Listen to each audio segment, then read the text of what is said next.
আজকে আপনাদের সাথে কোষের অঙ্গাণু, বিশেষ করে আমরা এখানে ১৩টা অঙ্গাণুর ডাকনাম এবং কেন এদেরকে এই নামে ডাকা হয় সেই বিষয়টা নিয়ে আলোচনা করব। এটা খুবই একটা ছোট ক্লাস এবং এমসিকিউর জন্য খুবই গুরুত্বপূর্ণ। তো শুরুতে আমাদের যে কোষের অঙ্গাণুটি আসতেছে সেটার নাম হচ্ছে নিউক্লিয়াস। তো আমরা আগে থেকে জানি যে নিউক্লিয়াসকে বলা হয় নিয়ন্ত্রণ কেন্দ্র, কোষের মস্তিষ্ক অথবা কন্ট্রোল সেন্টার। এই তিনটা থেকে যে কোনো একটা পরীক্ষাতে এমসিকিউ আকারে আসতে পারে।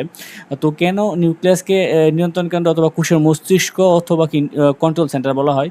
আমরা জানি কোষের সব ধরনের কাজ নিয়ন্ত্রণ করে কে? এই নিউক্লিয়াস। এই জন্য নিউক্লিয়াসকে বলা হয় কোষের নিয়ন্ত্রণ কেন্দ্র অথবা কোষের মস্তিষ্ক।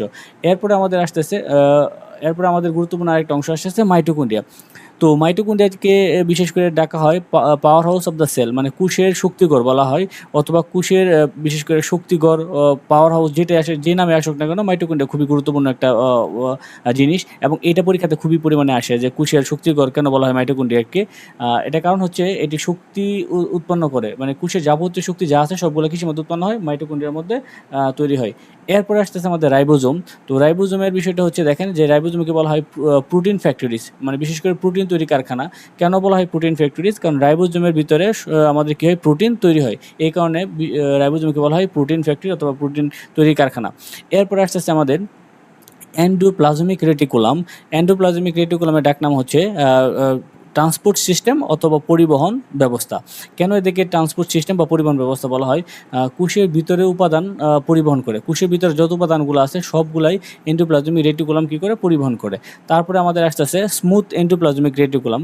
এন্ডোপ্লাজমিক রেটিকুলাম হচ্ছে দুই ধরনের, একটা হচ্ছে মসৃণ আর একটা হচ্ছে অমসৃণ। এখানে আমরা সাধারণত মসৃণটা নিয়ে কথা বলবো। তো মসৃণটাকে বলা হয় কি সাধারণত লিপিড ফ্যাক্টরি, কারণ লিপিড তৈরি কারখানা বলা হয়। কেন বলা হয়? কারণ এইখানে আমাদের কী হয়? চর্বি তৈরি হয় অথবা বিষমুক্ত করতে সাহায্য করে। এইগুলো আমাদের স্মুথ এন্ডোপ্লাজমিক রেটিকুলাম। এরপর আসতেছে আমাদের গোলজি বডি। গোলজি বডিকে বলা হয় পোস্ট অফিস অথবা বলা হয় পুষের ট্রাফিক পুলিশ বলা হয়। কেন বলা হয়? কারণ এখানে প্রোটিন প্যাকেজাট করে অথবা রূপান্তর করা হয় গোলজি বডিকে। এই জন্য এটা আমাদের মোটামুটি যদি বলেন এটা খুবই গুরুত্বপূর্ণ একটা কোষের অঙ্গাণু।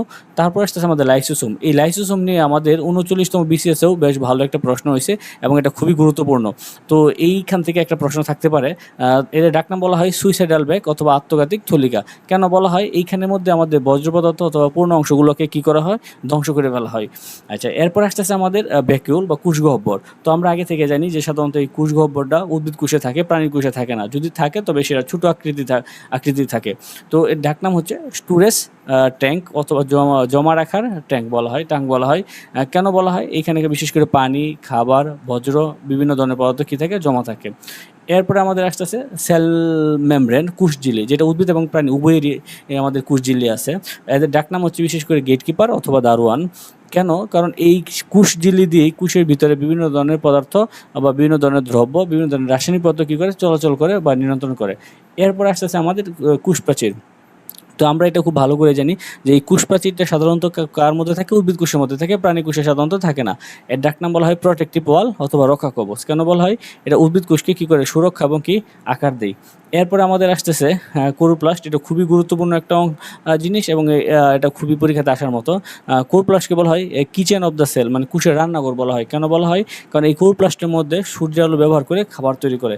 এরই সাথে আমাদের মোটামুটিভাবে আমাদের যে কোষের অঙ্গাণু ছিল, এই 12টা বা 13টা কোষের অঙ্গাণু আমরা এখানে পড়লাম। এখান থেকে শুধু জাস্ট এমসিকিউ আকারে দেওয়া হয়েছে। বিস্তারিত পড়ার জন্য আমার ক্লাস লেকচার বা ভিডিওগুলো দেবেন। ওকে, প্রত্যেকে ভালো থাকবেন। নেক্সট আমরা এরকম কোনো একটা টপিক নিয়ে হাজির হব।